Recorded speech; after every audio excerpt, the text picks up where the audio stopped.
శ్రీ మహాగణాధిపతయ నమ. ఈరోజు మనం 2025 సంవత్సరం మాసఫలాల్లో భాగంగా ద్వాదశ రాశుల వాళ్ళకి ఎలా ఉంటుందనేటువంటి విషయం గురించి తెలుసుకుందాం.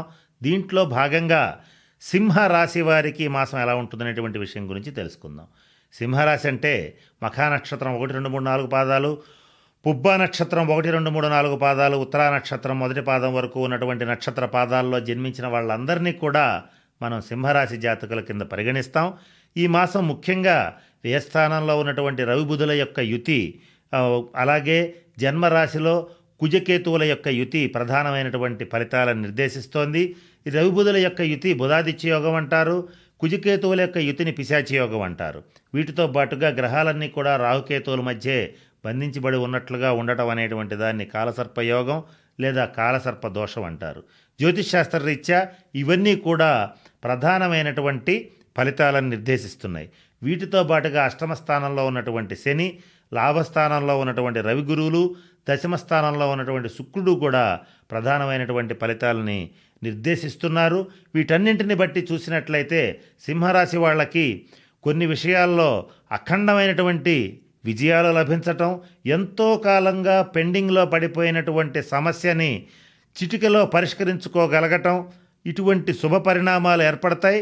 కొన్ని విషయాల్లో మాత్రం కొంత ఇబ్బందులు కలుగుతాయి. అయితే వేటిల్లో ఇబ్బందులు కలుగుతాయి, ఏ రకమైన ఇబ్బందులు కలుగుతాయి, ఏ రంగం వాళ్ళకి ఇబ్బందులు కలుగుతాయి, వాటి నుంచి ఎలా బయటపడాలి, ఏ రకంగా సింపుల్గా రెమెడీస్ పాటించాలి, ఇటువంటి అనేక అంశాల గురించి ఇప్పుడు తెలియచేయడానికి ప్రయత్నం చేస్తాను.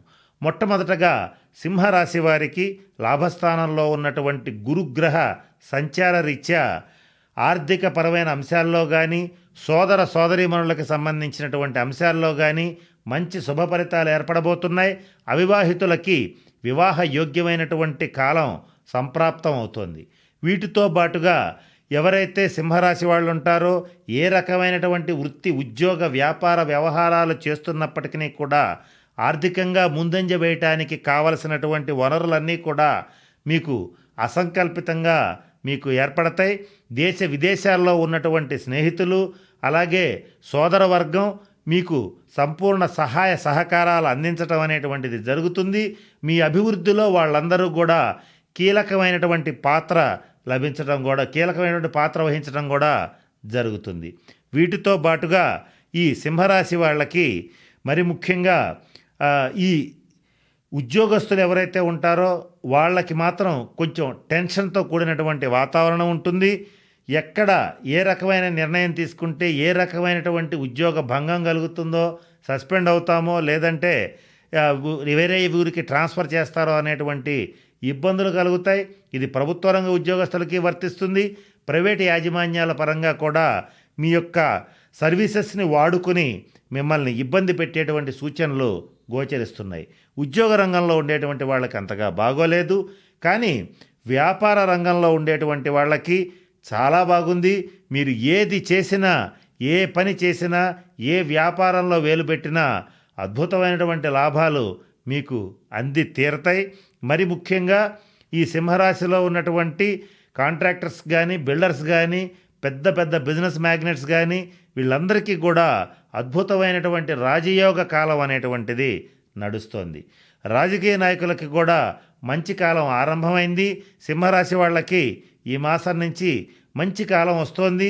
రాజకీయ నాయకులు చాలా బాగా డెవలప్ అవుతారు. సినిమా రంగంలో ఉండేటువంటి వాళ్ళకి మరిన్ని శుభవార్తలు వినడం అనేటువంటిది జరుగుతుంది.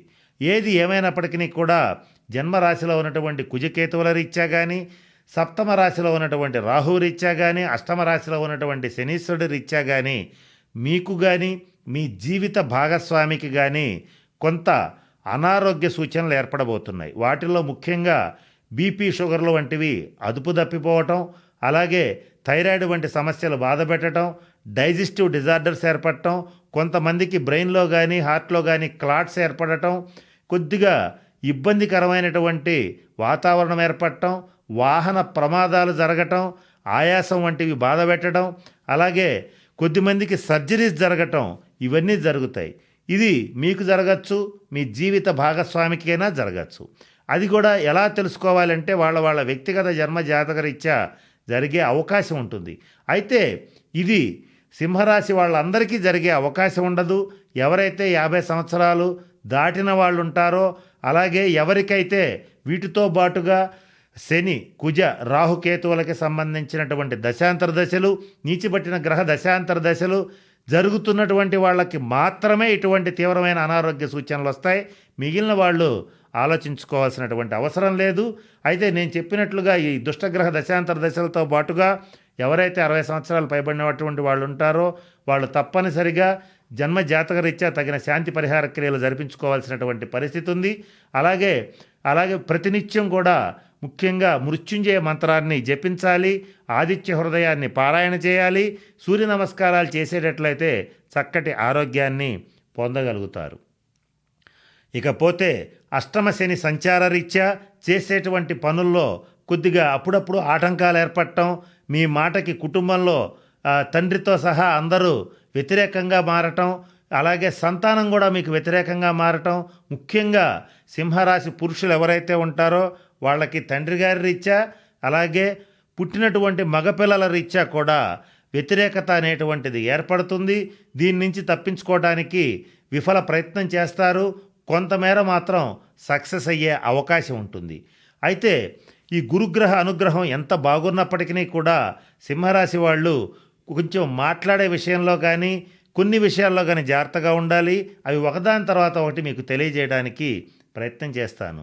ఉదాహరణ చెప్పాలంటే ఒక సింహరాశి వ్యాపారస్తుడు ఉంటే ఆ వ్యాపారస్తుడి కింద పనిచేసేటువంటి సబార్డినేట్స్ కానీ, ఉద్యోగస్తులు కానీ, వ్యాపార భాగస్వాములు కానీ సంస్థకి నష్టం కలిగించేటట్లుగా కొన్ని నిర్ణయాలు తీసుకున్నా, పనులు చేసినా వాళ్ళని ఏమాత్రం ఉపేక్షించకుండా కఠినంగా శిక్షించడానికి, వీలైతే బహిరంగంగా దూషించడానికి, కొంతమందిని దండించడానికి కూడా ప్రయత్నం చేస్తూ ఉంటారు. ఇది పొరపాటును కూడా చేయవద్దు, బహిరంగంగా అసలు చేయవద్దు. చేసేటట్లయితే ఆ వ్యక్తి రేపు భవిష్యత్తులో మీకు భయంకరమైనటువంటి శత్రువుగా మారి మిమ్మల్ని ఇబ్బంది పెట్టే అవకాశాలు గోచరిస్తున్నాయి. ఇటువంటి ఇబ్బంది కలిగినప్పుడు వ్యక్తిగతంగా ఎవరూ లేనటువంటి ప్రదేశంలో వాళ్ళకి నచ్చజెప్పటం లేదా కొంచెం బుద్ధి చెప్పటం అనేటువంటిది చెయ్యండి. మీ యొక్క ఆవేశాన్ని ఈ ఒక్క విషయంలో అదుపులో ఉంచుకుంటే ఇబ్బంది ఉండదు. ఇదే విషయం మీ జీవిత భాగస్వామి విషయంలో వర్తిస్తుంది, అలాగే వ్యాపార భాగస్వాముల విషయంలో కూడా వర్తిస్తుంది. మొగుడు కొట్టినందుకు కాదు, తోడి కోడలు నవ్వినందుకు అని చాలా తీవ్రమైనటువంటి దుష్ప్రభావాలు వచ్చే అవకాశం ఉంటుంది. కనుక ఏది చేసినా కొంచెం జాగ్రత్తగా చేయటం అనేటువంటిది ఈ మాసం సింహరాశి వాళ్ళకి ముఖ్యంగా చెప్పదగినటువంటి సూచన. ఇక మరికొన్ని విషయాలను సింహరాశి వాళ్ళు గుర్తుపెట్టుకోవాలి. అవి ఒకదాని తర్వాత ఒకటి తెలియచేయడానికి ప్రయత్నం చేస్తాను. ఈ మాసంలో ఈ సంతానపరమైనటువంటి అంశాల్లో విపరీతమైనటువంటి ప్రభావం ఉంటుంది. ఇక్కడ మరి ముఖ్యంగా సంతానం విషయంలో మీరు తీసుకునేటువంటి నిర్ణయాలు ఏవైతే ఉంటాయో కొంచెం ఆచితూచి తీసుకోవడం అనేటువంటిది ముఖ్యంగా చెప్పదగినటువంటి సూచన.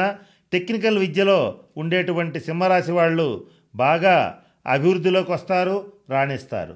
అలాగే ఎవరైతే జడ్జిలు, లాయర్లు, డాక్టర్లు, వస్త్ర వ్యాపారులు, ఫార్మా రంగంలో ఉండేటువంటి వాళ్ళు, కాంట్రాక్టర్లు, బిల్డర్లు, ఈ ప్రొఫెషన్స్ చేసేటువంటి వాళ్ళు, వీటికి సంబంధించినటువంటి వృత్తులు చేసేటువంటి వాళ్ళు బాగా రాణిస్తారు. ఉద్యోగస్తుల కన్నా వ్యాపారస్తులు బాగా లాభించడం అనేటువంటిది జరుగుతుంది. కొన్ని సందర్భాల్లో మీ యొక్క నోటి తుత్తర వల్ల కానీ కొంచెం వాగ్దోషం వల్ల కానీ అధికంగా డబ్బుని నష్టపోవడం అనేటువంటిది జరుగుతుంది. ఈ మాసం ప్రతి చిన్న విషయంలోనూ కొంత అసహనాన్ని చూపిస్తూ ఉంటారు. ఎదుటివాళ్ళు పనిలో చేసేటువంటి కొంచెం ఆలస్యం కానీ అలసత్వం కానీ, అంటే కొంత ఎదుటివాళ్ళు సోమరిగా ఉన్నా కొంచెం ఆలస్యం చేసినా కూడా భరించలేకుండా తీవ్రంగా వాళ్ళ మీద తిరగబట్టడం అనేటువంటిది జరుగుతుంది. ఈ మాసం వజ్రాలు, బంగారం, ఎగుమతి దిగుమతులు అంటే ఎక్స్పోర్ట్స్ అండ్ ఇంపోర్ట్స్, విదేశీ వ్యవహారాలు, ప్రజా సంబంధ వ్యవహారాలు అనేటువంటివి బాగా లాభిస్తాయి. ముఖ్యంగా కండరాలు పట్టేయటం, హృదయ సంబంధమైనటువంటి అనారోగ్యాలు, పొట్టకి సంబంధించినటువంటి అనారోగ్యాలు, పాదాలకు సంబంధించినటువంటి అనారోగ్యాలు కొంతకాలం ఇబ్బంది పెడతాయి. వీటి విషయంలో తగిన శాంతి పరిహార క్రియలు జరిపించడంతో పాటుగా నిర్లక్ష్యం చేయకుండా వైద్య సలహా తీసుకోవడం అనేటువంటిది ముఖ్యంగా చెప్పదగిన సూచన. సింహరాశి వాళ్ళు శనీశ్వరుడి యొక్క అనుగ్రహం కోసం ప్రతి శనివారం నాడు ఆంజనేయ స్వామి వారిని తమలపాకులతో అర్చించి సింధూరంతో పూజించి సాయంత్రం పూట ఉపవాసం ఉండండి. ఏమాత్రం ఆరోగ్యం సహకరించినా జలం మాత్రమే తీసుకుని ఉపవాసం ఉండటానికి ప్రయత్నం చేయండి. ఆరోగ్యం సహకరించని వాళ్ళు మాత్రం కొంత ఫలాలు వరకు తీసుకుని అంటే పలహారం వరకు చేసి ఉపవాసం చేయటం వల్ల మంచి శుభ పరిణామాలని పొందగలుగుతారు. సింహరాశి వాళ్ళు ఈ మాసం అన్నదానం చేసేటట్లయితే అధికారం సంప్రాప్తిస్తుంది, ఆర్థికంగా డెవలప్ అవడం అనేటువంటిది జరుగుతుంది, కుటుంబ వృద్ధి జరుగుతుంది. కనుక నేను చెప్పినటువంటి అన్ని అంశాలని దృష్టిలో పెట్టుకుని సింహరాశి వాళ్ళు తగిన శాంతి పరిహార క్రియలను పాటించి అష్టైశ్వర్యాలు భోగభాగ్యాలు పొందుతారని మనస్ఫూర్తిగా పరమేశ్వరుని ప్రార్థిస్తూ సెలవు తీసుకుంటున్నాను. స్వస్తి.